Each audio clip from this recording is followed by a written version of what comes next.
Ассалаумалейкум, урматтуу менин каналымда көрүшөөрүм. Сиздерди каналдан көргөнгө өтө кубанычтамын. Кызыктай маалымат, ошону мен интернеттен көргөндө кызыктым. Силерге кызыктуу болот го деп ойлодум. Сиздер менен Искендер Шашеев, экономист, саясаттануучу. Ушул Трамп Тынчтык кеңешти өткөргөн болчу, Тынчтык кеңештин бир нече документтерди сүйлөшкөн болчу. 19 февралда болгон, бирдин айынын 19-unda 2026 жылы Вашингтондо. Ал жерден Газа боюнча кээ бир чечимдер кылынган. Газа боюнча бул деген эл аралык күчтөр же International Stabilization Force дегендер түзүлөт, ISF деп. ISF АКШнын башкармачылыгынын астынан ошо Газадан тынчтыкты орнотмокчу. Газадан өткөл заманын жаңы ушундай расмий өкмөт түзүлмөйүнчө карап турат дейт Трамп. Көзөмөл салып турат, согушчан аскерлерди токтотуп турат, алар менен куралсыздандырат. Жана ушундай тынч жөнөкөй жашоого түзүлгөнгө өбөлгө салат деп айтат да Трамп. Анын ичине бир нече мамлекет кирди. Бул жерден Трамп айтат 12 миңге чейин полиция кызматкери киргизилет дейт, 20 миң аскер киргизилет дейт. Газаны ошол улуттук администрациясыны, Газанын администрациясы аркылуу көзөмөл жана башкарууну өткөрөбүз дейт Трамп. Аны National Committee of Administration of Gaza, же болбосо NCAG деп аталат. Ал деген убактылуу ушундай өкмөт болот дейт, эл аралык. Аяктан албетте палестиндиктер катышат дейт, бирок негизги башкарууну башка өлкөлөр жасашат деп айтат Трамп. Албы Николай Младенов башкарат дейт, ошо Газанын өкүлчүлүгү. Николай Младенов аны башкартып координация кылат дейт, Газаны кандай тынчтыкка алып келүү боюнча. Жана реконструкция кылынат дейт, 7 миллиард доллар киргизет дейт ар бир өлкө. Жана ичинен мектептерди курушат, кайра ооруканаларды жана башка инфраструктураны куруп чыгышат дейт. Тынчтык кеңеш болсо стратегиялык көзөмөл таштап турат Газанын ичинен. Ушундай планы. Анан зоналарды бөлүштүрөбүз дейт. Газанын түндүк жагын Косово алат дейт. Косово мамлекети бүгүнкү күнү кээ бир мамлекеттер менен таанылган эмес. Газа менен мисалы үчүн таанылган эмес. Ал эми ошо таанылган эмес Косово ошо Газанын түндүк тарабын башкарат экен. Газа Сити деп Казакстан башкарат экен. Бул деген баягы түндүктөн бери карай, түштүккө карай бөлүгүн. Аны Казакстан башкарып, ошол жерден дагы инфраструктура мектептерди салат экен, жана Казакстандын аскерлери көзөмөл салып турат экен да.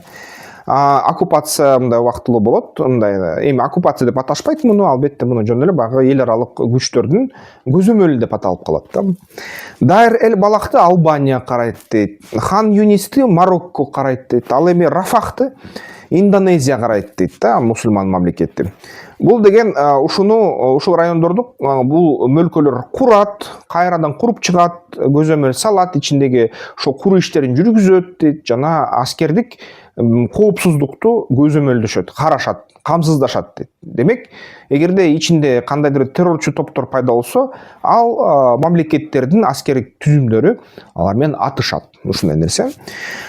7 миллиард киргизилет, муну 9 мусулман өлкөсү каржылайт дейт. Анын ичинде Казакстан, Азербайджан, Бириккен Араб Эмираттар, Марокко, Бахрейн, Катар. Жана ушул Газаны толук калыбына келтирүү алардын колунда болот дейт. АКШ да өзүнүн акчасын киргизет деп Трамп убада берип жатат. Албетте бул план боюнча Газа футуристтик фантастикалык кинодогудай мегаполиске айланыш керек дейт. Аяктан инфраструктура жана ичинде аскердик АКШ базасы туруш керек деп айтып атат. Аскердик базасында 5000 киши кызмат өтөт дейт АКШныкы. Бириккен Улуттар уюмуну 2 миллиард доллар бериши керек дейт. FIFA 75 миллион доллар беребиз дейт. Хамас куралсыздандырыш керек толугу менен дейт.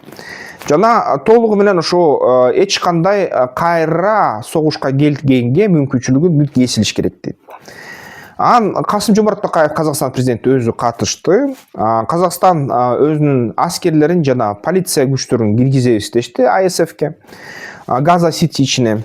Жана ошол ал жерде Тала госпиталь казакстардын ошо докторлору менен, врачтары менен орнотулат дейт да. Убактылуу анан кийин ошо госпитальда курулат дейт. капиталдык. Жалпы жардамдын көлөмүнө Казакстан да өзүнүн акчасын киргизет жана койгон милдеттемелерин аткарат деп Касым-Жомарт Токаев айтты. Трамптын атына тынчтык премиясын уюштуралы деген сунуш кылды.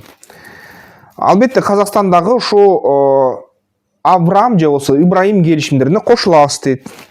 Жана критикалык минералдар боюнча келишимге да кошулабыз дейт. АКШга керек болсо ошо сейрек кездешүүшү стратегиялык түрдө мындай чоң мааниге сейрек минералдарга бергенге Казакстан ичинде иштеткенге мүмкүнчүлүк беребиз деп айтты да. Джереми Корбин айтып атат, мисалы үчүн критик болуп атат ошол Тынчтык кеңешинин. Бул кеңеш оккупациялык деп айтып атат, колониалдык, жаңы колониалдык деп айтып атат.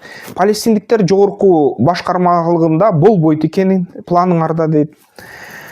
Бирок бул деген Трамп тарабынан палестиндиктерди кошсок тынчтыкка орнобойт. Анткени Палестинада Израилде кызыккан тараптар ошон үчүн Израилде Палестинадагы бул жерден карабайт, бул жерден ушул өлкөлөр карайт деген сунуш кылды. Эми бул жумуш башталды.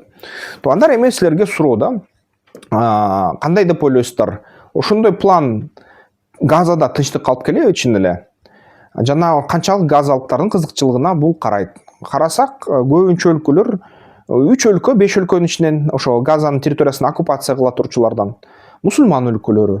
Бирок Газадан алыс, араб иштеринен алыс. Ошондуктан менде суроо, ошо комментарийлерге жазгыла. Ушул план ишке аша алабы, же болбосо өтө кандуу болобу, жана биздин ушундай мусулман тууган өлкөлөрдүн кан төгүүлөрүнө алып келеби? Кандай деп ойлойсуздар? Ушул жерден ушундай кызыктуу суроо пайда болуп жатат меники. Сиздер да ошо комментарийге жазып көрүңүздөр да. Ушундай тынчтык ичинде орнотурса болобу?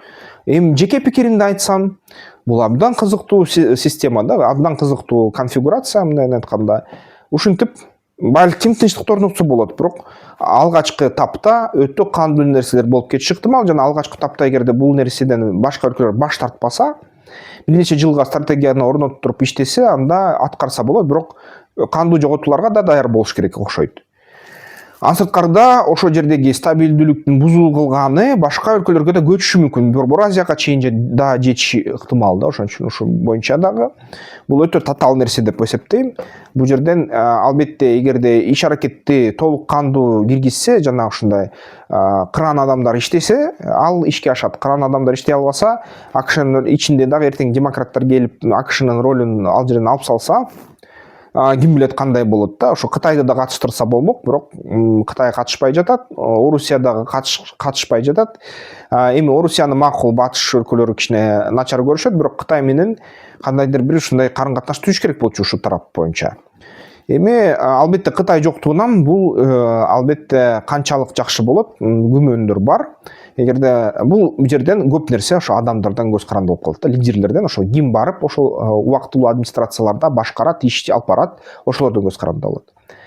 Ошон үчүн мен прогнозум боюнча бул аябай татаал иш болот. Же андан ары уланбай калат, өтпөй калат, 2-3 жылдын ичинде унутулуп калат. Же эгерде ишке киришсе, жана иш алып бара баштаса ошол түзүм, анда чын эле бул түзүм алгачкы аябай катуу каршычылыктарга туруштук бергенден кийин тынчтыкты орното алат да. Ошондой туугандар. Анда сиздер менен Искендер Шашеев болду, экономист, саясаттануучу. Эмки видеолордон көрүшкөнчө.